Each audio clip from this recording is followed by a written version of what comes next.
Jean-François Rosier, je suis photographe depuis 40 ans et artiste plasticien depuis 10 ans. C'est une question de vocabulaire, mais oui, créateur de l'hyperphoto. Voilà, donc dans la catégorie photo, j'ai un peu créé une nouvelle catégorie.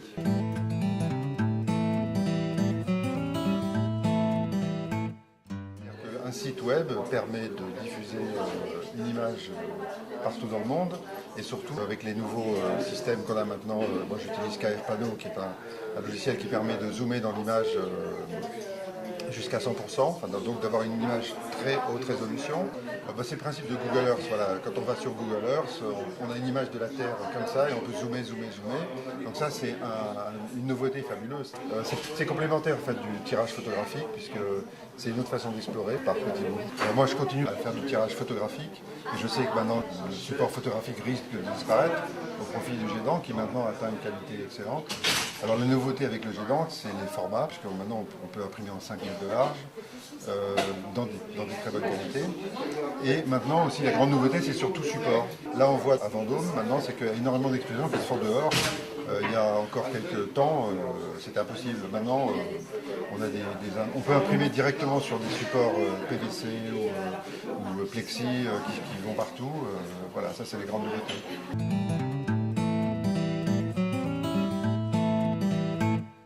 Avant, le travail était au photograveur d'adapter, en fait, finalement, de scanner le fichier et de l'adapter en fonction du support. Ça, c'est le travail d'un photograveur.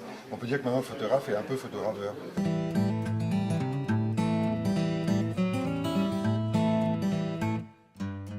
Le premier piège, c'est de faire des trop gros fichiers. Et le deuxième, c'est d'avoir un espace colorimétrique qui n'est pas adapté à l'usage.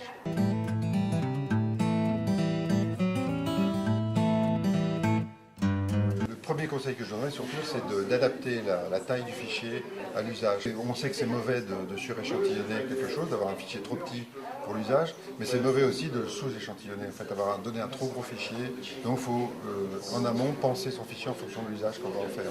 Bon, ça c'est pour la définition. Après, pour ce qui est de la chromie et des contrastes, donc ça c'est l'espace colorimétrique qu'on va utiliser.